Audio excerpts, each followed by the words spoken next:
నమస్తే. నమస్తే. అనుకున్న పరిస్థితి కంటే ఎక్కువ మెజారిటీతో మీ జనసేన పార్టీ ముందుకు దూసుకెళ్ళింది. దాని మీద మీరు చెప్పే సమాధానం. మేము ముందుగానే అనుకున్నాము. ఎందుకంటే గతంలో 5 సంవత్సరాల నుంచి వైసీపీ చేసినటువంటి అరాచకాలు, అన్యాయాలు, అక్రమాలు అన్నిటిని కూడా ప్రజలందరూ కూడా గమనించారు. దానికి అనుగుణంగానే మేము అప్పటి నుంచే గత 2-3 సంవత్సరాల నుంచే మేము అత్యధిక మెజారిటీతో మేము గెలుస్తామని చెప్పి ధీమా మాకు ఉండింది. అదేవిధంగా పవన్ కళ్యాణ్ గారిని అసెంబ్లీ గేటు కూడా తాకనివన్నటువంటి మంత్రులు, ఎమ్మెల్యేలు ఉన్నారు. వాళ్ళందరూ కూడా సమాధానం చెప్తూ గుణపాఠం చెప్తూ ఈ రోజు కూడా వాళ్ళకి ప్రతిపక్ష హోదా కూడా లేకుండా మేము ఈ రోజు అసెంబ్లీకి అడుగు పెట్టడం జరిగింది. ప్రజలందరూ కూడా గమనించారు. ఈ రాష్ట్రంలో అభివృద్ధి లేదు, ఈరోజు సంక్షేమం ఒక్కటే ప్రాధాన్యతగా తీసుకొని ఈరోజు ఎన్నికలు పోవడం జరిగింది. మేము ప్రజలందరూ కూడా దాన్ని గమనించి జనసేన పార్టీకి మంచి మెజారిటీ ఇచ్చారు. పవన్ కళ్యాణ్ కూడా మంచి మెజారిటీ ఇచ్చి అసెంబ్లీలోకి పంపించడం జరిగింది. ప్రజలు మీరు అనుకున్న దాని మీద మద్దతు ఎక్కువ తెలుపుతా మీకు ఓటింగ్ చేశారు. ప్రజలకు మీరు అధికారంలోకి వచ్చారు కదా, మీరు ఏం పనులు చేస్తారని? ఖచ్చితంగా ప్రజల నమ్మకాన్ని అయితే మేము ఎక్కడ కూడా కోల్పోము. ప్రజలు ఏదైతే మా మీద నమ్మకం పెట్టుకున్నారో జనసేన పార్టీ అధినాయకుడు పవన్ కళ్యాణ్ గారి మీద అయితేనేవి, అదేవిధంగా చంద్రబాబు నాయుడు మీద అయితేనేవి, అదేవిధంగా మోడీ గారు మా కూటమి మీద ఏదైతే నమ్మకం పెట్టుకున్నారో ఆ నమ్మకాన్ని మేము ఎక్కడా కూడా ఉమ్మి చేయము. ఖచ్చితంగా ప్రజలకు ఉపయోగపడే విధంగా మేము అందరం కూడా కష్టపడి పనిచేస్తారు మా నాయకులందరూ కూడా. దానికి ఉదాహరణ నిన్నే చూసుకున్నారు. ఎంతో మంది ఈ రోజు అర్జీలు తీసుకొని సమస్యల మీద పవన్ కళ్యాణ్ గారికి ఇద్దామని చెప్పేసి రోడ్ల మీద నిల్చోంటే పవన్ కళ్యాణ్ గారు అతను మంత్రి హోదా, ఉప ముఖ్యమంత్రి హోదాలో ఉండి కూడా అక్కడికక్కడికే కారు ఆపి అక్కడే టెంట్ వేసుకొని కుర్చీ వేసుకొని కూర్చొని వాళ్ళ సమస్యలన్నీ కూడా విని వాళ్ళకి అక్కడెక్కడ ఫోన్ చేసి సంబంధిత అధికారులకు ఫోన్ చేసి వాళ్ళ సమస్యలన్నీ కూడా పరిష్కరించడం జరిగింది. రాబోయే రోజుల్లో కూడా ప్రజలందరికీ కూడా మేమందరం కూడా ప్రజలకు అండదండగా ఉండి వాళ్ళ సమస్యలను గుర్తించి ఖచ్చితంగా ప్రజలకి అభివృద్ధి, సంక్షేమం రెండూ కూడా అందించి రాష్ట్రాన్ని డెవలప్ చేస్తామని చెప్పేసి నేను తెలియజేస్తున్నా.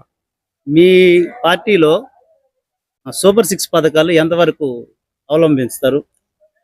సూపర్ 6 అనేవి ప్రజలకి చాలా ఉపయోగపడే పథకాలండి. ఆ రోజు చంద్రబాబు నాయుడు గారు అదేవిధంగా మన పవన్ కళ్యాణ్ గారు ఇద్దరు కూడా కూర్చొని అవి ఏ విధంగా మనం ఇంప్లిమెంట్ చేయగలుగుతామని వాళ్ళు ఆలోచించి ఈ సూపర్ 6 పథకాలు పెట్టడం జరిగింది.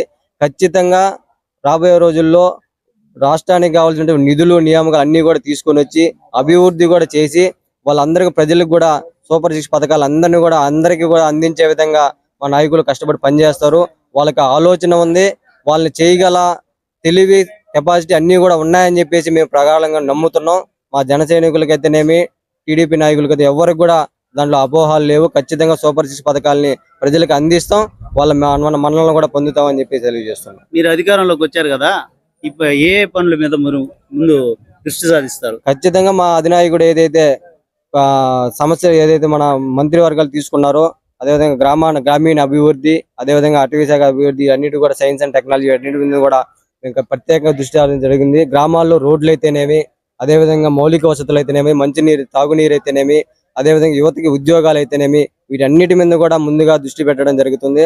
వాటన్నిటి కూడా ఖచ్చితంగా వీళ్ళందరూ కూడా ఆలోచన చేసి యువతకి ఉద్యోగ అవకాశాలు, అదేవిధంగా గ్రామీణ ప్రాంతాల్లో రోడ్లు, అదేవిధంగా మౌలిక వసతులు ఏదైతే డ్రైనేజ్ సమస్యలు అయితేనేవి, రోడ్ల సమస్యలు అయితేనేవి, వీటన్నిటిని కూడా ముందుగా దృష్టి సాధించి ఖచ్చితంగా రాష్ట్రానికి అభివృద్ధి చేసే విధంగా పనిచేస్తారండి. మీ జన సైనికులకు కానీ ప్రజలకు కానీ మీరు ఇచ్చే మాట?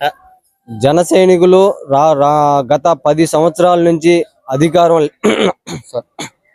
అధికారం లేకపోయినా మా జన సైనికులు అందరూ కూడా కష్టపడి జనసేన పార్టీకి పనిచేయడం జరిగింది. అదేవిధంగా అందరూ కూడా ఎవరు కూడా అధికారం కోసమో ఏదో లబ్ధి కోసమో జన సైనికులు ఎవరు కూడా పనిచేయలేదు. ఇప్పుడు మేము అధికారంలోకి వచ్చాము. ఖచ్చితంగా మా జన సైనికులకి మేము అందరం కూడా అండగా నిలబడతాం. ఏదైతే సమస్యలు ఉన్నాయో వాటన్నిటిని కూడా పరిష్కరించుకుంటాం.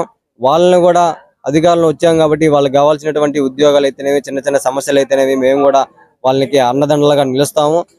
టీడీపీ నాయకులు ఎవరైతే ఉన్నారో వాళ్ళందరూ కూడా సీనియర్ నాయకులు ఉన్నారు, వాళ్ళు కూడా మా జన సైనికులు పట్టించుకొని మాకు అండదండగా నిలుస్తారని చెప్పి ఆశిస్తున్నాం. ఖచ్చితంగా వాళ్ళ అండదండలతో, వాళ్ళ సలహాలతో మేము కూడా గవర్నమెంట్ లో భాగస్వాములై మేము కూడా పనిచేస్తామని చెప్పి ఈ సందర్భంగా తెలియజేస్తాం. అన్ని పనులు మేము చేస్తామని కమతం శ్రీనాథ్ చెప్తున్నారు. Thank you to HN9 TV.